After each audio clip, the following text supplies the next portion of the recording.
السلام علیکم۔ پارہ نمبر 25 ننے ننے دین کے دائی جلدی سے میری بات سن لیں۔ پارہ ہے 25 دورہ قرآن، وہ بھی شارٹ میں۔ تو ہم دیکھیں گے آج کے بارے میں کیا بتایا جا رہا ہے۔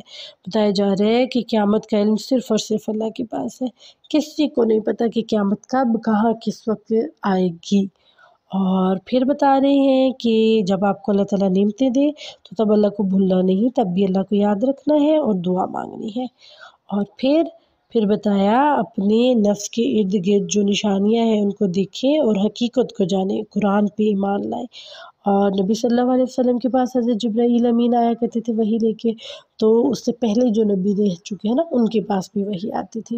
اور اللہ تعالیٰ تو دوست ہے ہمارا، کیونکہ اللہ ہی اصل دوست ہے، اور تو کوئی دوست قیامت والے دن کام نہیں آئے گا۔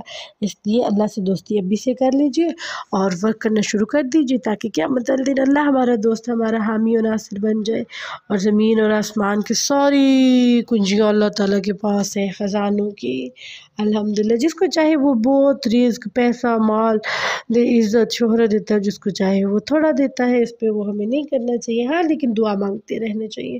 حضرت ابراہیم، موسیٰ، عیسیٰ علیہ السلام یہ سب نبی تھے، اور نبی صلی اللہ علیہ وسلم جو ہیں وہ بھی، انہوں نے بھی منع کیا کہ تفرقے بازی نہ کرو، بس ایک اللہ کو مانو۔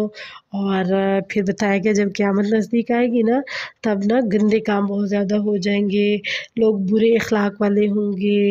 اور پھر ہمیں دنیا کی صرف نہیں سوچ رکھنی چاہیے، ہمیں دنیا مل جائے، دنیا مل جائے، دنیا مل جائے، نہیں۔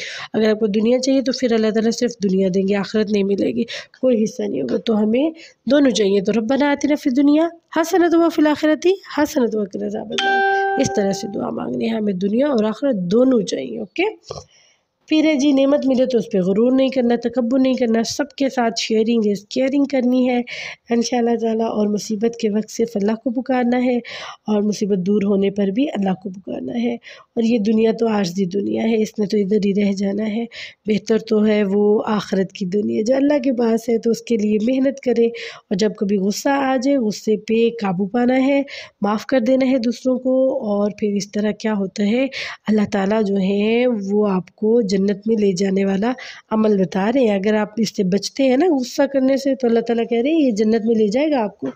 تو غصہ آ رہا ہے کسی پہ تو بولے جاؤ میں نے آپ کو معاف کیا اللہ کے لیے، تو یہ اچھی بات ہے، ٹھیک ہے۔ اور گھر میں اور سسٹر اینڈ بردرس کوئی بھی کام کرنے والے ہیں تو ان سے مشورہ کر لیا کریں، ایڈوائس لے لیا کریں، وہ زیادہ اچھی ہوتی ہے بجائے اس کی کہ آپ اکیلے کوئی بھی فیصلہ کریں۔ اور جس نے جتنا گناہ کیا ہوگا اس کو اس کا اتنا ہی سزا ملے گا، اور جتنی نیکی کی ہوگی اس کو اتنی ہی نیکی کا اجر ملے گا۔ اب ظلم تو نہیں کرنا چاہیے، کیونکہ ظلم کریں گے تو اللہ کی نبی کی شفاعت بھی نہیں ملے گی، اس لیے کسی پہ ظلم نہیں کرنا۔ اللہ تعالیٰ کی قدرت ہے، اللہ تعالیٰ کسی کو لڑکے دیتے ہیں، کسی کو لڑکیاں دیتے ہیں، اور کسی کو بالکل بچے نہیں دیتے ہیں، یہ تو سب اللہ کے ہاتھ میں ہے۔ بٹ ہمیں سیدھی راہ پہ چلنا ہے، کیونکہ اللہ ہی ہمارا رب ہے، اللہ ہی ہمارا مالک ہے، اور سب چیزوں نے اس کی طرف لوٹ جانا۔ پھر سواری کی دعا سکھا دی، سبحان الذی سخر لنا ھذا وما كنا له مقرنین وإنا إلی ربنا لمنقلبون۔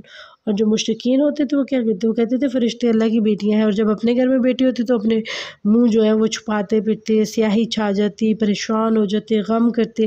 لیکن بیٹیاں تو غم کے لیے نہیں ہیں، بیٹیاں تو بہت اچھی ہوتی ہیں، پیاری ہوتی ہیں، سویٹ ہوتی ہیں، شہزادیاں ہوتی ہیں، رحمت ہوتی ہیں، اللہ خوش ہوتے ہیں اس گھر پہ جس گھر میں بچیاں ہوتی ہیں۔ اور یہ تو اللہ کی تقسیم ہے، اللہ جسے چاہے جو مرضی دے، ٹھیک ہے۔ اور پھر اگر ہم اللہ کا ذکر نہیں کریں گے، غصہ کرتے رہیں گے، نماز کو باجماعت نہیں پڑھیں گے، تو پھر شیطان ہم پہ حاوی ہو جائے گا۔ تو شیطان کو اپنے آپ پہ حاوی نہیں ہونے دینا، کیونکہ وہ دشمن ہے ہمارا۔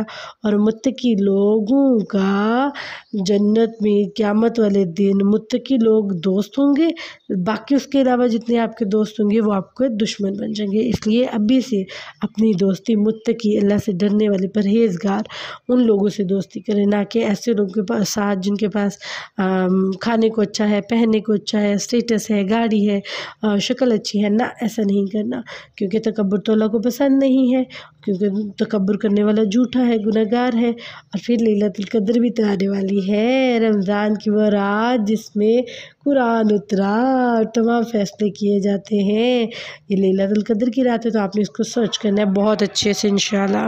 اور اپنے نفس کی تو پیروی بالکل نہیں کرنی، کیونکہ جو نفس کی پیروی کرنے والے ہیں کان دل پر مہر اور آنکھوں پر پردے ڈال دیے جاتے ہیں اور پھر اندھے بھٹکتے رہتے ہیں۔ اور آپ کو پتہ ہے ہر امت قیامت والے دن اپنے اعمال ناموں کے ساتھ پیش کی جائے گی، وہ بھی گھٹنوں کے بل، سارا تکبر ختم ہو جائے گا، کیونکہ تکبر کی وجہ سے انسان حق کو نہیں پہچانتا تھا نا، اس لیے تو جو تکبر کرنے والے ہوں گے اللہ تعالیٰ ان کو چونٹیوں کی شکل میں لے کے آئیں گے۔ اللہ ہم پہ رحم کرے، کیونکہ تکبر کبریائی بڑا تو صرف اور صرف اللہ ہے، اللہ کے لیے ہے، اللہ اکبر کبیرہ۔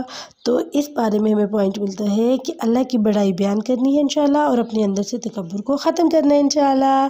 السلام علیکم۔